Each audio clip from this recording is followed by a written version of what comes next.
Welcome back, my dear students of grade 7.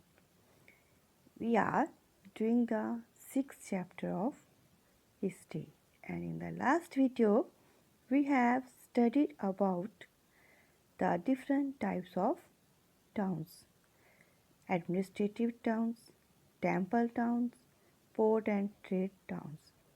And today, we will study about the big and small traders कि उस समय किस प्रकार के ट्रेडर्स बिजनेसमैन थे. Let us start today's work. With the stability of political administration, trade, commerce flourished in the medieval period. Medieval period में political administration की stability, इसका मीनिंग क्या होता है? उस समय एक ही गवर्नमेंट, एक ही राजा का रूल चल रहा था. जैसे दिल्ली सल्तनत का रूल लंबे समय तक चला, अलग अलग रूलर्स आए, और Mughal dynasty. That's why trade and commerce flourish meet develop हुआ उस समय. Clear? There were numerous big and small traders. Trade was conducted both in wholesale and retail by big traders such as Bohra and Banix respectively. और उस समय trade wholesaler भी थे उस समय और retailers. What is mean by wholesale? Wholesale means when we buy or sell the goods in the large quantity, that is known as wholesaler. And retail means when we buy or sell according to our needs, 1 piece, 2 piece, 3 piece, according to our needs we buy or sell the goods. And big wholesalers are known as bohras and retailers are known as baniks. Some traders carried out their trade individually. कुछ लोग अपनी independently trade करते थे और कुछ लोगों ने अपने ग्रुप्स या एसोसिएशन बनाए हुए थे. The small traders like banjaras moved from one place to another in caravans. जो छोटे ट्रेडर्स थे जैसे बंजारास, वो एक जगह से दूसरी जगह घूमते रहते थे अपनी गुड्स को बेचने के लिए. Some itinerant guilds such as Maningraman, Nandesi traded in the peninsula, China, Southeast Asia. जो कुछ itinerant traders होते थे वो लोग कहाँ पर रूल करते थे, कहाँ पर बिजनेस करते थे? पेनिनसुला, इंडिया का जो पेनिनसुला है, the south Indian part, China and south east Asia. They trade in item in daily use. जो इटिनेंट कौन होते हैं? जो छोटी छोटी आइटम्स, जो डेली यूज़ की आइटम्स होती हैं उनमें ट्रेड करते हैं, like salt, ghee, food grains etcetera. Many such trade guilds together organized fairs in towns to draw maximum profits and safeguard their interest. They lived a modest life. कई बार जो guilds यानी जो बड़े या छोटे ट्रेडर्स होते थे वो मिलकर अपनी जो गिल्ड्स मीन्स एसोसिएशन बना लेते थे. कई बार वो फेयर्स भी ऑर्गेनाइज करते थे. किस लिए करते थे? ताकि वो ज़्यादा प्रॉफिट कमा सके, क्योंकि जब फेयर्स लगेंगे तो उसमें ज़्यादा लोग आएंगे तो उनका सामान ज़्यादा बिकेगा. And they live a modest life. उनका लाइफ और स्टैंडर्ड बहुत अच्छा था. क्लियर?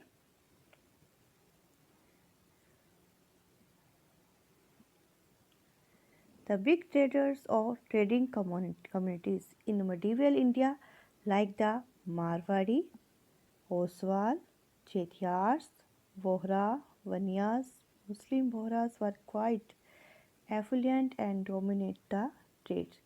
ये उस समय के बड़े बड़े ट्रेडर्स थे जो पूरी तरह से ट्रेड को डोमिनेट करते थे. मीन्स इनका पूरा कंट्रोल था ट्रेड एक्टिविटीज़ के ऊपर. They were so powerful that they even competed with the European trading companies. और उनका कंपटीशन किनके साथ था?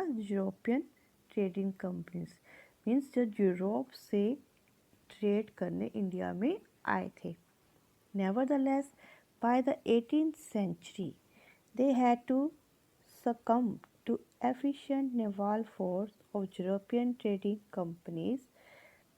They were later assigned as agent of the companies.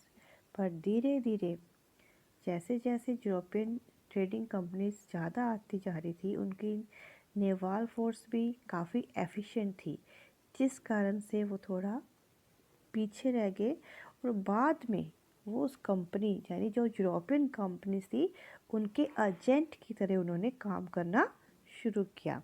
The British east India company emerged out victorious among the traders and later dominate the Indian trade. और जितनी भी European trader companies आई थी जैसे पोर्तुगीज, डच, फ्रांसीस, ब्रिटिश, तो उनमें से British east India company सबसे ज़्यादा पावरफुल थी और उसकी जीत हुई और उसने इंडियन ट्रेड पर अपना कंट्रोल कर लिया. The company even had to its way over the political affairs of the Indian subcontinent.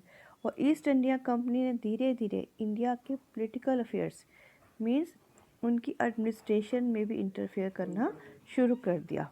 The main items of trade were textile, handicraft, spices, horses in the exchange of gold, ivory and silver. These traders were to use profits from these trades. उस समय जो main items कौन कौन सी थी? Textile, handicraft, spices. और इनके business में, इनके ट्रेड में उन ट्रेडर्स ने काफ़ी प्रॉफिट, काफ़ी लाभ कमाया. In the late 18th century, the Indian traders or artisans almost lost their liberty. 18th century के एंड तक धीरे धीरे इंडियन ट्रेडर्स जो और आर्टिसन जो भी थे उनकी लिबर्टी मीन्स उनकी फ्रीडम पूरी तरह से ख़त्म होती जा रही थी.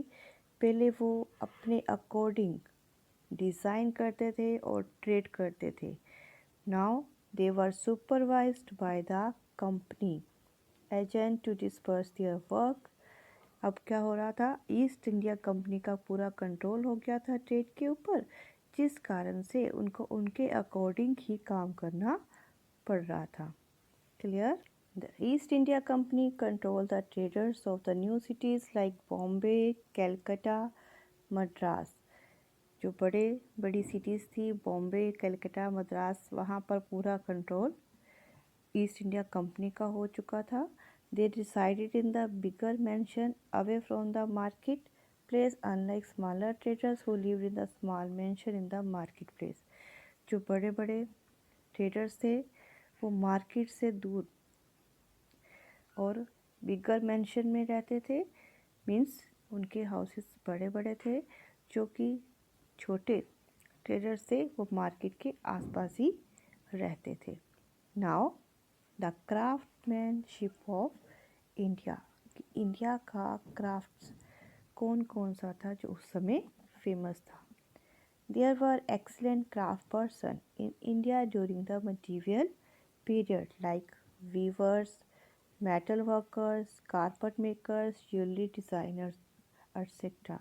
उस समय इंडिया के जो क्राफ्ट पर्सन थे कौन कौन से थे?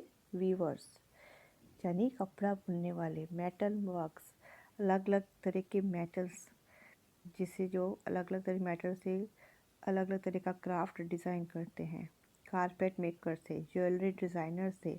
And these things were famous all over the world. Indian art and craft were patronised by the kings and allied the society. World famous cotton textile were produced here. जो उस समय Kings थे, राजा महाराजा थे, वो भी इंडियन आर्ट की काफ़ी इनक्रेज करते थे और जो पूरे वर्ल्ड में फेमस था सबसे ज़्यादा क्या था? Cotton textile. क्लियर?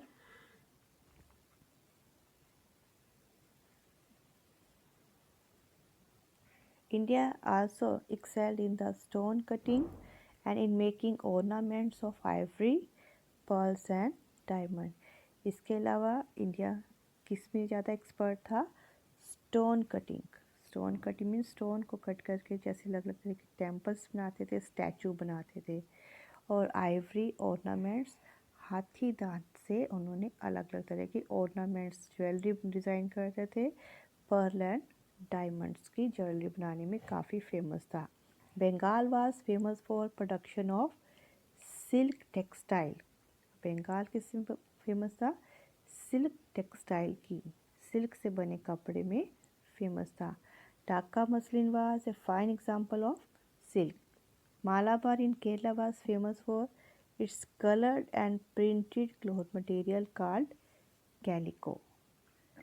मालाबार जो प्लेस है केरला में, वहाँ के पोर्ट एरिया है, वहाँ पर जो वो कपड़ा बनाते थे और उसको डिज़ाइन करते थे उसे कहा जाता था calico.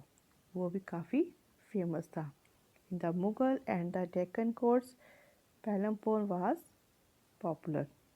The art of carpet weaving also became renowned during the Mughal period, and hand woven furniture decorated with inlay work was another popular product. उस समय कारपेट वीविंग भी काफ़ी फेमस हुआ मुग़ल पीरियड के समय. इसके अलावा इनले वर्क की भी काफ़ी पॉपुलैरिटी बढ़ चुकी थी. इनले वर्क क्या होता है कि उसमें हम कुछ स्टोन्स या फिर मेटल को डिज़ाइन फर्नीचर के अंदर ही फिक्स किया जाता है. That is known as inlay work. Let us make it clear from the picture. Dear students, these are the example of inlay work. In inlay work, precious stones are embedded or fixed in the jewelry. That is known as inlay work, or also in the furniture. See some more example. Inlay work in furniture.